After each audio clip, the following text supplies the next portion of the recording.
that cometh in Jerusalem. But I will return again unto you, if the Most High will. And he sailed from Ephesus. Yeah, that's Paul. So did Paul keep the feast? Yes, he did keep the feast.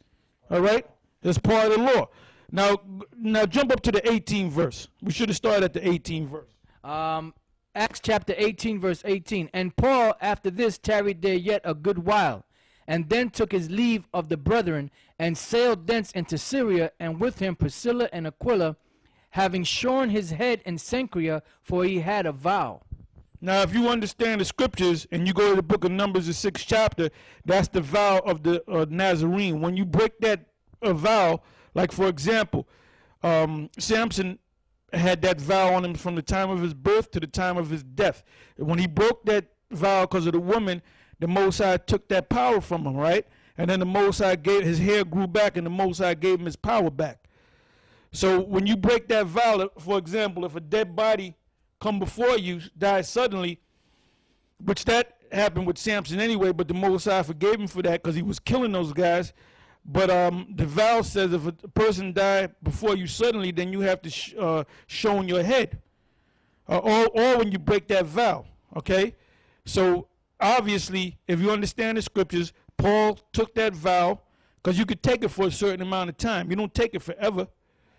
And after the vow was broken, he completed the vow. He shone his head, and then remember he said he had to go to that feast, which was the Passover. So Paul kept the law, all right. And then it said that the Most High sat down there and taught him the scriptures in the Spirit. That's in the book of Galatians. So you mean to tell me the Lord is going to forget to tell him, oh, I forgot to tell you, Paul, you don't got to keep the law anymore. That's why you guys are going to drop. That's why the Most High going to get you guys. You're going to take that H1N1 slash H5N1 slash the chip, the microchip, and you're going to condemn yourself. All right? Okay, now let's go from there to the book of, let's go to Matthew 5, verses 17 to 20. Matthew chapter 5, verse 17. Think not that I am come to destroy the law or the prophets. I am not come to destroy, but to fulfill. This is if you had a red letter Bible, if you understand what a red letter Bible is, that's anytime the Lord spoke, it's typed in red. So if you had a red letter Bible, I don't know if I have one. Let me see if I got one.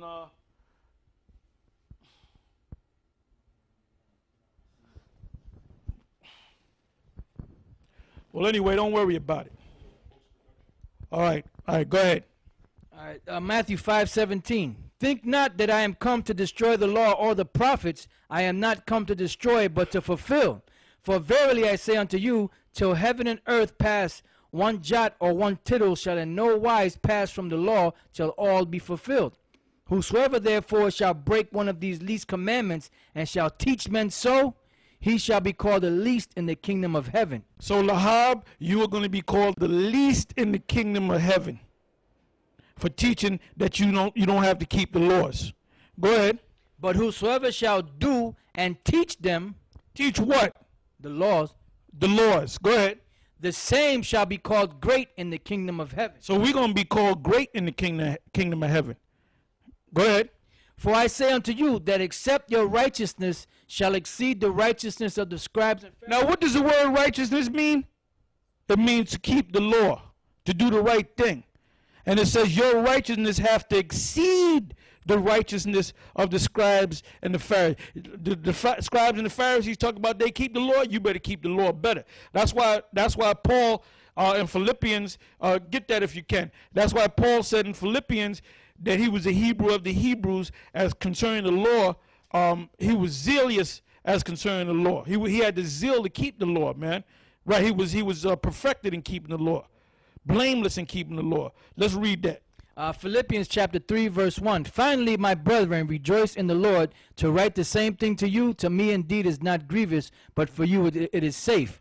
Beware of dogs. Beware of evil workers. Beware of the... Lahab and the rest of you guys. that's teaching that nonsense. And you too, Nate, Satan, because you tell people keep the law, and you don't keep the law. Neither you, Kanai. You made that video about what's this dude, Zion Drop. I know Zion very well, man. And you said, oh, he was like a brother. Well, he wasn't a brother to me, man, because he became an enemy to Yahweh Shai. So that's on him, showing you that you ain't nothing but a goddamn emotional bag of wind, Kanai. Go ahead. Beware of dogs. And you ain't in the truth, man. Go ahead. Beware of evil workers. Beware of the concision. For we are the circumcision which worship the Most High in the Spirit, and rejoice in Yahweh Shai, and have no confidence in the flesh. Though I might also have confidence in the flesh.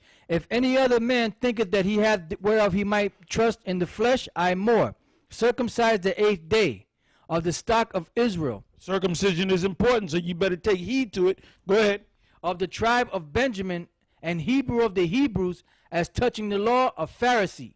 Concerning zeal, persecuting the church. You got guys out there saying that the Pharisees are wicked. And you got them Pharisees. A Pharisee was a sect, all right? It has nothing to do with whether they were wicked. The majority of them were wicked, but you had righteous Pharisees that believed. Paul just said he was a Pharisee. Paul was raised up under the law, under Gamaliel, a Pharisee, a teacher of the law. That's why you guys that's confused. The Most High is going to get every last one of you, man. Go ahead. Concerning zeal, persecuting the church. Touching the righteousness which is in the law, blame. Touching the righteousness which is in the law, blameless. Is it better? All right, go ahead. But what things what things were gained to me, those I counted loss for Yahweh Shai.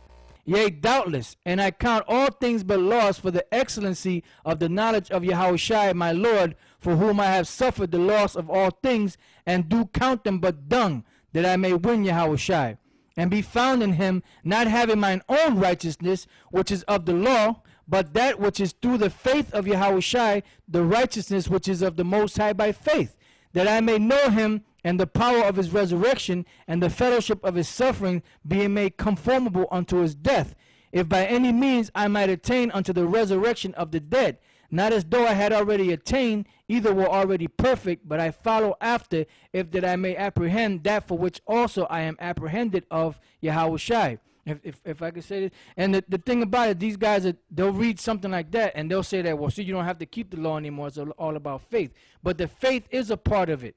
You have to have the faith to know that, okay, if I mess up, then I'm able to be forgiven.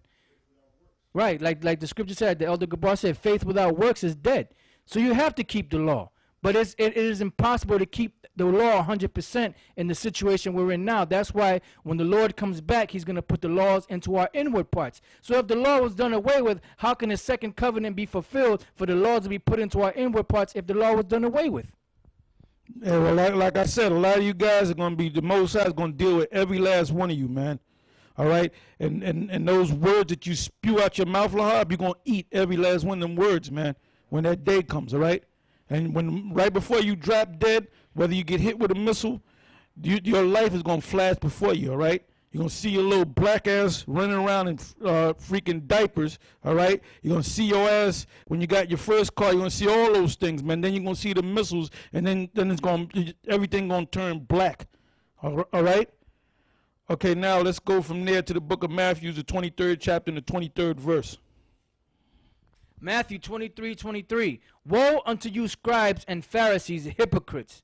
For you pay tithes of mint and anise and cumin, and have omitted the weightier matters of the law. Hold up, hold up. Is the Lord saying the law is done away with? He said you have omitted the weightier matters of the law. Go ahead. Judgment, mercy, and faith. These. Now he just said that. He said faith is part of the law. Read it again. Go ahead. Woe unto you, scribes and Pharisees, hypocrites, for you pay tithes of mint and anise and cumin, and have omitted the weightier matters of the law, judgment, mercy, and faith. So is faith part of the law? You damn right it is, man. Is there more to that? Go ahead. These ought ye to have done, and not to leave the others undone. Yeah, so you breaking the law up, you're saying